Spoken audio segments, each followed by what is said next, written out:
नमस्कार, आप सभी का स्वागत है जानकारी मेरे चैनल। आज इस वीडियो में हम बताएंगे कि आप काइनमास्टर से YouTube के लिए थंबनेल कैसे बनाएंगे। इसके लिए आप हमारे वीडियो को शुरू से अंत तक देखें और आप हमारे चैनल पर नए हैं तो चैनल को सब्सक्राइब करें और बेल आइकन दबाना ना भूलें। चलिए वीडियो को शुरू करते हैं।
जब आपका थंबनेल बनकर तैयार हो जाएगा उसके बाद आपको बैकग्राउंड लेयर पर क्लिक करना है। बैकग्राउंड लेयर पर क्लिक करने के बाद आपको यहाँ पर देखिए कैप्चर का आइकन दिखाई दे रहा है, उस पर आपको क्लिक करना है। वो दूसरे नंबर पर दिखाई दे रहा होगा कैप्चर फ्रेम एंड, उस पर आपको क्लिक कर देना है।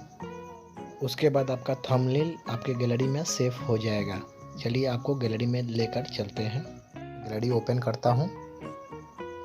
जो हम लोग थंबनेल बनाए थे ये यहाँ पर आ गया है। देखिए हमारा गैलरी में सेव हो गया है। अब अपने YouTube वीडियो पर यह थंबनेल यूज कर सकते हैं। अगर हमारी वीडियो आपको अच्छी लगे तो वीडियो को लाइक करें, शेयर करें और चैनल को सब्सक्राइब करना ना भूलें। धन्यवाद।